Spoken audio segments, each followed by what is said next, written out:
He became successful differently. કેવી રીતે? A better family person, a better working colleague. કારણ કે ગુસ્સો અને સિગરેટ ઓછા થઈ ગયા, ઝીરો થઈ ગયા. તો પહેલો મુદ્દો છે થિંક ડિફરન્ટ, બી ડિફરન્ટ, સક્સીડ ડિફરન્ટમાં સુધારો મારામાં જરૂરી અને શક્ય છે. બીજો મુદ્દો, when you think different, you succeed different. કેવી રીતે? તો એક આ પર્સનલ લાઈફની વાત કરી કે ભાઈ મારા જીવનમાં સુધારો જરૂરી અને શક્ય છે. બીજી વાત, બીજો મુદ્દો, સંબંધો સુધરી શકે છે. Think different. આપણે બેઠા છીએ બધાને invariably I can tell with all confidence કે આપણા જીવનમાં 2, 5, 15 સંબંધો બગડેલા છે. માણસ છીએ, આપણોય વાંક હોય, સામેવાળાનોય હોય. કોન્સેપ્ટ શું છે થિંકિંગ ડિફરન્ટમાં? Relationships can be improved. ખાલી અત્યારે માનવાનું છે. Do you believe? તો મારી સાથે બોલજો, સંબંધો સુધરી શકે છે. આપણા તરફથી થોડો પ્રયત્ન કરવાનો છે. એની માટે પણ 200 વર્ષ પહેલા અમારા ગુણાતીયન સ્વામીએ લખ્યું છે, જો આપણે એના થઈ જઈએ તો એ આપણા થઈ જાય. એ કળા છે. ઘણા વ્યક્તિઓમાં કળા હોય છે. They are smart in human relations.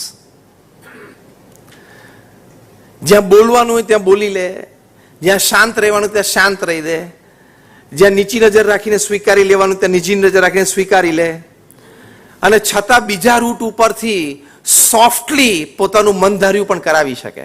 એક કળા છે.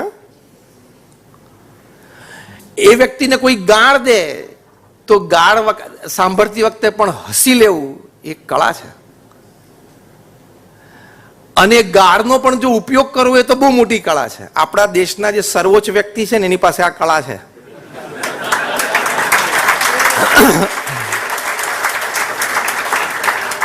એમને કોઈ ગાળ દે, he has a knack of turning that into a huge vote bank. એક બહુ મોટી કળા છે, સામાન્ય કળા નથી. ગાળની સામે ગાળ નહીં દેવાની, ગાળનો ઉપયોગ કરવાનો. આવી ઘણી બધી લૌકિક કળા છે કે જેમાં તમે કોન્ફિડન્ટલી કોઈ પણ સંબંધ સુધારી શકો છો. એટલે your homework number 2 today is, આજે રાતે તમે જ્યારે પહેલો મુદ્દો લખવા બેસો ત્યારે બીજો મુદ્દો લખવાનો કે મારે આ 5-7 વ્યક્તિઓ સાથે ડિફરન્સ ઓફ ઓપિનિયન અથવા ઈગો ક્લેશ અથવા એટીટ્યુડ ક્લેશ રહે છે. તો આમાંથી હું એક વ્યક્તિ આજે નક્કી કરું છું કે in 1 week I will try from my side to improve the relations. અને see you become a different person and you will succeed differently. સંબંધો સુધરી શકે છે. પ્રમુખ સ્વામી મહારાજ એમના જીવનકાળ દરમિયાન 1300 થી પણ વધારે સંસ્થા ઊભી કરી. આ તમારે જોલી જીમખાના એક સંસ્થા છે ને, આવી નાની મોટી 1300 સંસ્થાઓ. એકનું સંચાલનમાં કેવું થાય છે સાંજ પડે મનોજભાઈ? એકનું આ સંચાલન વહીવટ વ્યવહારમાં આ 1300 hospital, hostel, schools, colleges, community centre, સંસ્કાર કેન્દ્ર, મંદિર અને અક્ષરધામ. 1300. ઘણા સારા ડેવલપર્સ અને બિલ્ડર્સ અમે મળીએ ને તમે હું એને એક જ પ્રશ્ન પૂછું છું, 1300 જમીન પર્પસફુલી આ આંખથી તે જોઈ હોય તો મને કે. હજી સુધી મને કોઈ આ નથી પાડી.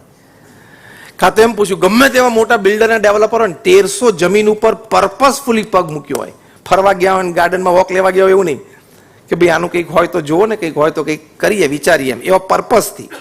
પછી કર્યું ના કર્યું ચેપ્ટર 2. પર્પસફુલી એ જમીન ઉપર આમ પગ મૂક્યો હોય 1300 જમીન ઉપર, એ આંગળી ઊંચી કરો. ત્યારે કોઈ આંગળી ઊંચી ના કરે. પ્રમુખ સ્વામી મહારાજે 1300 જમીન ઉપર 1300 પ્રોજેક્ટ પૂરા કર્યા.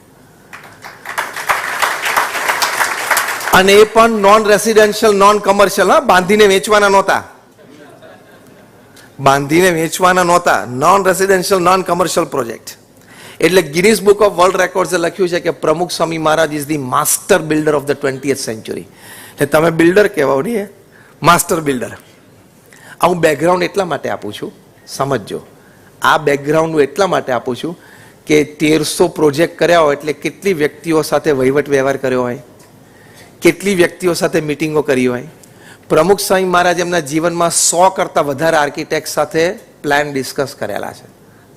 100 કરતાં વધારે આર્કિટેક્ટ્સ, 100 કરતાં વધારે કોન્ટ્રાક્ટર સાથે બેસીને ડિસ્કસ કરેલું છે. એ વ્યક્તિનો અનુભવ કેટલો. એ પ્રમુખ સ્વામી મહારાજને પૂછ્યું કે કયો વિચાર તમારા મનમાં હંમેશા રહે છે? ત્યારે પ્રમુખ સ્વામી મહારાજે કહ્યું કે જે વિચાર મને ક્યારેય નથી આવ્યો એ હું કહું. That was more interesting. પ્રમુખ સ્વામી મહારાજ બોલ્યા, કોઈનું પણ અહિત થાય એવો વિચાર મને ક્યારેય નથી આવ્યો. સંબંધો સુધરી શકે છે મુદ્દો આપણે ચર્ચીએ છીએ ને, એમાં મુખ્ય મુદ્દો છે કોઈનું પણ અહિત ઈચ્છવાનું નહીં. એ છે હું છું. એ વ્યક્તિ એના નસીબનું, એના પુરુષાર્થનું, એની ઉપર થઈ જે ભગવાનની કૃપા એનું એ ફળ ભોગવે છે અને આનંદ કરે છે. હું મારા નસીબનું, મારી મહેનતનું અને મારી ઉપર થઈ ભગવાનની કૃપા એનું ફળ હું ભોગવું છું. He is he, I am I, finish. આમાં ઈગો નથી, પણ clarity of purpose of life છે. Is not ego. એને શું કહેવાય? Clarity of purpose of life. એ છે હું છું. કોઈની સાથે ઈર્ષ્યાનો ભાવ જ નથી, કોઈની સાથે અભાવ ગુણની વાત જ નથી. એમાં મગજ બગાડાય નહીં, એમાં મગજની શક્તિ બગાડાય નહીં. એટલે meet and greet every people with a smile. Professionally પણ એર હોસ્ટેસીસ બધા સ્માઇલ કેવી આપે છે? જેમ તમારે 20 વર્ષનો સંબંધ હોય ને એવો સ્માઇલ આપે. હા, એનું પ્રોફેશન છે and they are up to the mark. એનું પ્રોફેશન છે ને કરવું જોઈએ, કરે છે. તો આર્ટિફિશિયલી પણ લોકો એટલું કરી શકે છે. તમે નેચરલી થોડુંક પણ કરો ને તો તમારા સંબંધો બહુ સારા રહે. પ્રમુખ સ્વામી મહારાજ 40 લાખ લોકોને વ્યક્તિગત મળ્યા, સવાર બપોર સાંજ મુલાકાત આપતા. 40 lakhs, 4 million. અને બધાને પ્રશ્નો સાંભળ્યા અને એનો ઉત્તર આપ્યો. એમનો જનસંપર્કનો અનુભવ કેટલો બધો. એમણે એક સરસ વાત રજૂ કરી, સંબંધો સુધરી શકે છે એની માટે. પ્રમુખ સ્વામી મહારાજ બેલ્જિયમમાં હતા, ડોક્ટર શાહના ઘરે એમનો ઉતારો હતો. એમણે કહ્યું કે સ્વામી, કોઈ વ્યક્તિની એક નેગેટિવ વાત, એનો અવગુણ, એનો કોઈ ફોલ્ટ એકવાર નજરમાં આવે પછી કાયમ આપણે એ વ્યક્તિને એ નજરે જ જોઈએ કે આ આવો. કોઈ એ વ્યક્તિની સારી વાત આપણને કરવા આવે ને તો આપણે કંઈક વાત તારી બરોબર છે, પણ હું તને એક વાત કરું. એ આપણો મૂળભૂત સ્વભાવ, એને કહેવાય કાગડાનો સ્વભાવ. શું કાગડા છે ને, પેલા ઢોરને ચાંદવું પડે ને એટલે ત્યાં જ ચોંટે. પ્રમુખ સ્વામી મહારાજ એક કહેવત બહુ સરસ બોલતા, કાગડો હોય ને ઢોરના ચાંદા ઉપર ચોંટે અને વાછડું હોય ને એ ગાયના આંચળે, એટલે એને દૂધનું સુખ આવે અને પેલાને લોહી અને માંસની ગંધ આવે. એમ આપણે સ્વભાવ છે ને એ વાછરડા જેવો રાખવો કે આપણે સાચી સારી વાત હોય ત્યાં જવું, ખોટી ખરાબ વાત હોય એમાં ઇન્ટરેસ્ટ તો બધાને બહુ પડે. આ લોકો ન્યૂઝપેપર વાળા ખાલી લખે ને સ્કેમ, સ્કેન્ડલ, આ શબ્દ વાપરે એટલે પહેલી નજર ત્યાં જાય ને પહેલો આર્ટિકલ એ જ વાંચવાનો. હવે તમે અંતરદ્રષ્ટિ કરો, શું થઈ ગયું? તને કોઈ ફેર પડતો નથી, થયું કે ના થયું. It doesn't make you any difference. અને આમથી કેએલ રાહુલને કેમ T20 ની ટીમમાં નહીં લીધો હોય? નથી લીધો બિચારાને. વર્લ્ડ કપ રમવા નથી જવાનો ગઈકાલના સમાચાર પ્રમાણે. હવે તને BCCI એ પૂછ્યું નથી, તું BCCI ની કમિટીમાં નથી,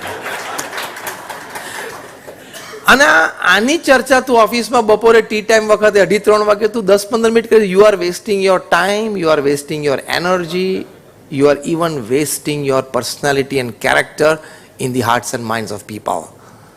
અહીંથી બધા સંબંધો બગડે છે. Don't discuss people. And if you want to discuss positively. Those people who discuss people are cheap minds. Those people who discuss events are average minds. And those people who discuss ideas are great minds. તો તમારા સંબંધો કોઈ દિવસ બગડે નહીં. તો સંબંધો વ્યક્તિઓ સાથે બગડે નહીં. એમાં હું ખાસ એક વાત કરું છું, આપણા મોબાઈલમાં તો 500, 800, 1000, 2000 જેટલા નંબર હોય, એટલે એમાંથી 25 વ્યક્તિ સિલેક્ટ કરી લેવાની કે આ 25 વ્યક્તિ મને મારા જીવનમાં જોઈએ કોઈ પણ સંજોગોમાં, તો મારા જીવનમાં મને આનંદ રહે. પછી આપણો ફેમિલી મેમ્બર્સ હોય, કોઈ 2-4 ફ્રેન્ડ્સ હોય, 2 વર્કિંગ કલીગ હોય, કોઈ રિલેટિવ હોય, કોઈ નેબર હોય, વોટ એવર, કોઈ તમારા મોર્નિંગ વોક ગ્રુપમાં 1-2 વ્યક્તિ હોય, વોટ એવર, 25 વ્યક્તિઓ લાઈફમાં સિલેક્ટ કરી લેવાની. એ 25 વ્યક્તિ મારે કોઈ પણ સંજોગોમાં મારા જીવનમાં જોઈએ, મારા જીવનનો હિસ્સો છે. પછી એ 25 વ્યક્તિ સાથે બધું કોમ્પ્રોમાઇઝ. એની ભૂલ હોય તો આપણે સોરી કહેવાનું, કારણ કે we want the person in my life. અહીંયા રિલેશન્સ મેન્ટેન થાય. અને એકવાર એ વ્યક્તિને પણ ખબર પડે ભૂલ મારી હતી છતાં એને સામેથી મને ફોન કર્યો, ભૂલ મારી હતી છતાં એને ગણકાર્યું નહીં અને મને સ્માઇલ આપી દીધી. પછી જે બંને જણા વચ્ચે બોન્ડિંગ થાય ને, that is a great bonding. Relationships આવી રીતે સ્ટ્રોંગ થાય. સામેવાળી વ્યક્તિની ભૂલને સ્વીકારીને મોટું મન રાખવું. 100માંથી 99 ભૂલ તો એવી હોય છે કે તમે દરગુજર કરી જ શકો છો. એકાદ ભૂલ એવી હોય કે જેમાં તમારે ડિસ્કશન અને ડિસિઝન હોય. બાકી 99 ભૂલ તો ચલાવી લેવાય એવી હોય છે, કારણ કે એ તો હ્યુમન ફેક્ટર છે. આપણે થોડે ભૂલ નથી કરવાના. એટલે ડોન્ટ ડિસ્કસ પીપલ્સ ફોલ્ટ્સ. બાકી બધામાં ફોલ્ટ છે. આપણે શું કહે છે, હું આમ કીધું કે આ આંગળી આમ, તો આપણે 3 કઈ બાજુ છે? આપણી બાજુ છે. તો આપણામાં ફોલ્ટ છે. એટલે ફેમિલી મેમ્બર્સ એ 25 વ્યક્તિઓના ફોલ્ટ જ નહીં જવાના. એ 25 વ્યક્તિઓ આપણી માટે દેવ સ્વરૂપ જ છે એમ સમજવાની, તો તમને જીવનમાં આનંદ આવશે. તો સેકન્ડ મુદ્દો આ છે, થિંક ડિફરન્ટમાં. આ બહુ જુદી જુદા વિચારો રજૂ કરું છું. It is a different level of thinking and behaviours. કે સંબંધો સુધરી શકે છે. એની માટે એક ફોર્મ્યુલા મેં બનાવી છે. It is called the take formula, TAAC. T is tolerance, A is acceptance, another A is accommodation or apologies, and C is compromise. આ ફોર્મ્યુલા પર બધાય ચાલવું જ પડે. Tolerance, acceptance, એપોલોજીસ and compromise. હું ખોટું સહન કરું જ નહીં. સાચું હોય ને, મારી ભૂલ હોય ને તો તું મને જાહેરમાં લાફો મારી દેજે. બાકી મારી ભૂલ નહીં હોય ને તો હું આટલું ખોટું સહન નહીં કરું. આપણો એટીટ્યુડ છે ને, ખોટું એટીટ્યુડ છે. સામે વ્યક્તિ વડીલ હોય, ઝૂકી દેવાનું. તમારા ઘરમાં વડીલ હોય, તમારા સાસુ સસરા હોય, તમને ટોક્યા, જો તમે સામું બોલ્યા, your pharmacy, your CA, your CS, your MBA, your MBBS, everything goes to dustbin. કારણ કે તું ભણ્યો પણ મોટાની મર્યાદા રાખતા શીખ્યો નહીં. સાસુ અને સસરા એકવાર તમને ટોકે, ખોટા હોય ને તો એ મૌન જ રહેવાનું. આ આપણી પારિવારિક અને સામાજિક મર્યાદાઓ છે. અને હા, ખોટું પણ સહન નહીં કરવાનું, પણ 2 દિવસની રાહ જોવાની. 2 દિવસ પછી શાંતિથી બેસવાનું. પપ્પા તમે આ વાત કરતા હતા પણ વાત આમ હતી, મમ્મી તમે આ વાત કરતા હતા પણ વાત આમ હતી. એવું શાંતિથી વાત કરો ને તો સાસુ સસરાને એમ થાય કે દીકરી સંસ્કારી છે, એના માતા પિતા એને સંસ્કાર આપ્યા છે, એને ભણાવી પણ ગણાવી છે, સંસ્કાર આપ્યા છે. પણ સાસુ સસરા સામે તમે હાથ લાંબો કર્યો, બોલ્યા, all your academics goes in dustbin, your MBA gold medal goes in dustbin. કચરો થઈ ગયો. આ think different when it comes to સંબંધો સુધરી શકે છે. બોલાય જ નહીં વડીલની સામે. આ તો અમે એક મુદ્દાની વાત કરીએ, આપણી પારિવારિક અને સામાજિક મર્યાદાઓ છે, તો જ સિસ્ટમ મેન્ટેન થશે ને. અને આપણે આપણી દીકરીને વળાવીએ ત્યારે સલાહ શું આપીએ છીએ? પહેલી, બેટા જરાય ચિંતા ના કરીશ, ફોન કરી દેજે, અમે લોકો અડધો કલાકમાં આવી જશું. અને એની માં રોજ દીકરીને ફોન કરે, અડધો કલાક સાંજે કે સવારે, બપોરે, જ્યારે. અમેરિકામાં 300 ડિવોર્સ લોયર્સની મીટિંગ થયેલી. કયા લોયર્સ હતા? જેની એક્સપર્ટાઇઝ શેમાં હતી? છૂટા પાડવામાં, ડિવોર્સની. અને all of them were multi millionaires. ખબર પડી ને? એ લોકોની 3 દિવસની કોન્ફરન્સ થઈ. કોન્ફરન્સ પછી એ લોકોએ કન્ક્લુઝન પેપર તૈયાર કર્યું. એમાં મુખ્ય મુદ્દો હતો કે what are the principal reasons of divorce among young couples. 25, 28, 30, 35 વર્ષના કપલ્સ હોય એમાં ડિવોર્સનું મુખ્ય કારણ શું છે? 5 કારણો લખ્યા હતા. આ બધા બેઠા હતા, વર્ષોના અનુભવો, બધાએ 200, 500, 1000 કેસ લડેલા હતા. 5 રીઝનમાંથી એક રીઝન લખ્યું, over involvement of daughter's mother into Har in-lose house.